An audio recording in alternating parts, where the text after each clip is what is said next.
The 2023 recession just started, and you are not ready. Are you feeling a little nervous about the economy lately? It's not just you. With inflation persistently high despite the Federal Reserve's efforts to curb it, economists are starting to whisper the R word, recession. In this video, we will delve into the reasons behind the impending recession and the effects it could have on the economy and people's lives. From the factors driving inflation to the likeliness of a recession, we'll explore this complex issue and provide a clear picture of what's in store for the future.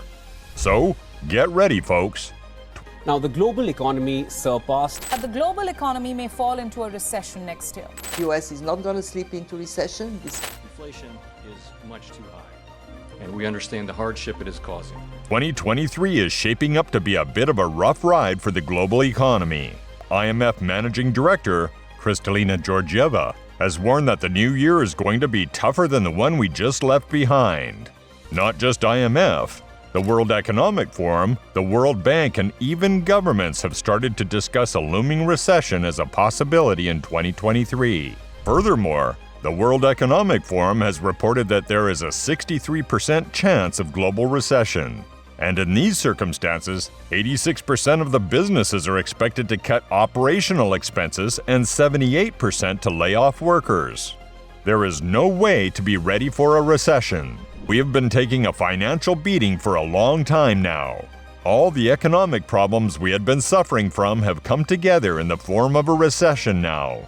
In fact, some would say that it's already here. Let's look at some stats in the US that affirm this point. December 2022 saw only 223,000 jobs created, a drop from the previous months. Average hourly earnings only increased by 0.3% from November to December, and a mere 4.6% over the past year. The central bank forecasts unemployment could rise this year to 4.6% from its current 3.7%. The situation is gloomy. In fact, Mark Zandi, a leading American economist, reported to CNBC that, at the start of the year, we were getting 600,000 new jobs a month, and now we are getting about maybe 250,000. And then next year, it will basically go to zero. That's not enough to cause a recession, but enough to cool the labor market.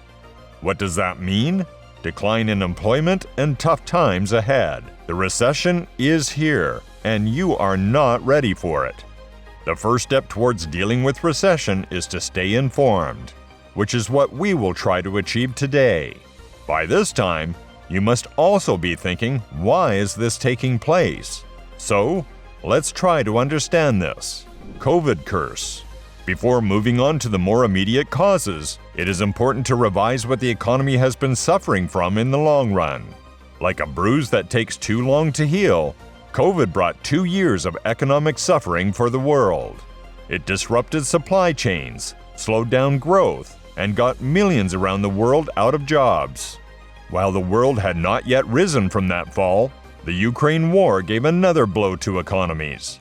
Europe especially suffered because of the Ukraine war. All these chains of events have caused high inflation rates across the world. You touch something in the superstore, and you immediately back off and look at the price tag. We have all been through that in recent years. These dark times have spilt over into 2023, and we find ourselves at the brink of another recession. Now that we have taken a brief look at the past, let's look at the present. Inflation controlling. If there is something we can all experience together, then it is inflation. The annual reading of inflation in 2022 in the United States was 6.5%. In simple words, prices of nearly all goods have been really high, especially gas. So what did the government do to deal with the crisis? Raise interests. In fact, some experts see recession as a way of reducing inflation. Wait, what? Recession is good? Yes, partly. If it can control inflation without hurting the economy any further. I know this is confusing.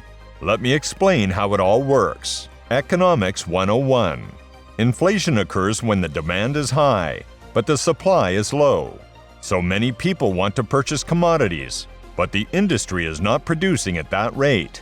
So the prices soar up. What a recession can do here is reduce economic activity to the point where demand also lowers down. In recession, people are not lining up to buy commodities. Therefore, recession is often seen as a necessary tool to curb inflation because it helps reduce economic activity and reduce demand for goods and services. When there is too much demand for limited supplies, prices go up, causing inflation. During a recession, consumer spending and investment typically decline, which can reduce demand for goods and services and help reduce inflationary pressures. Additionally, a recession can lead to a decline in wages and employment, which can also curb inflation by reducing the overall amount of money in circulation. So, recession is good? No. It's important to note that while recessions can be effective in reducing inflation, they also come with significant economic costs, including higher unemployment, lower wages, and decreased consumer confidence. As such, policymakers typically aim to find the right balance between inflation control and avoiding the negative consequences of a recession. How far along are we? As economists keep a close eye on the persistently high inflation, the possibility of a recession loomed over the horizon. The Federal Reserve has been gradually raising interest rates to control inflation, but these efforts have only brought limited success. The inflation rate did drop slightly to 6.5% in December 2022, according to the Consumer Price Index, but it still remained higher than the desired levels set by the Fed. Despite the modest decrease in inflation, the Fed is expected to continue its policy of high interest rates and may even increase them further. The cost of food, both at home and away, has risen, while gasoline prices have fallen. These mixed economic indicators paint a complicated picture of the economy. But one thing is for sure: the fear of a recession continues to mount. Well, folks, it seems like the Federal Reserve's quest to beat inflation is showing some progress. The job market has started to ease up, which is putting less pressure on wages. And housing prices and new construction are both down. But, as they say, every silver lining has a cloud. There's a 70% chance, according to a December 2022 survey of economists by Bloomberg, that a recession is going to hit in 2023. Recession is not going to be a walk in the park. In some cities, it could take over a decade for the economies to fully recover. Global economic engines have slowed down. The IMF Managing Director has reported that a recession is brewing because all major engines of economic growth have slowed down simultaneously. The US, EU, and China all have declined economic activity, and this can lead to one-third of the global economy to face recession. Kristalina Georgieva warned that we expect one-third of the world economy to be in recession. Even countries that are not in recession, it would feel like a recession for hundreds of millions of people. China, the world's second-largest economy, is expected to experience growth that is either on par with or below global growth in 2022. This would be the first time in 40 years that China's growth rate has fallen below the global average. The reason for this change is due to the recent surge in COVID-19 cases in the country, which has resulted from the loosening of its once strict zero-COVID policy. Additionally, a potential outbreak of COVID-19 cases in the coming months could further damage the Chinese economy and have a negative impact on both regional and global growth. This would be a difficult time for China and its economy, as well as for the region and the world. On the other hand, the Ukraine war has slowed down the EU's economies. From their energy sector to their groceries, everything is impacted. The only economy to fare better in this recession might just be the United States. This is because their government might find resilience in the markets and a way to balance inflation without hurting the overall economy too much. In conclusion, it looks like the recession that economists have been warning about has finally arrived in 2023. Despite the Federal Reserve's efforts to control inflation and keep the economy stable, higher prices and a slowdown in growth have finally caught up with us.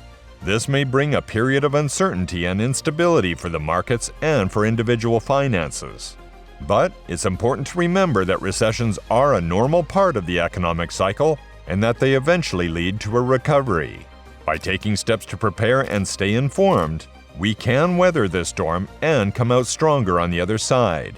It may be time to buckle up and brace for impact. However, there is hope that governments can use this recession to transform economies and accelerate change that's good for our climate and growth. Recessions are bad, but they can allow people to revamp their systems.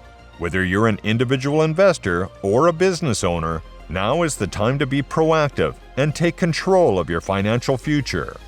With the right tools and a smart strategy, you can weather this recession and come out ahead.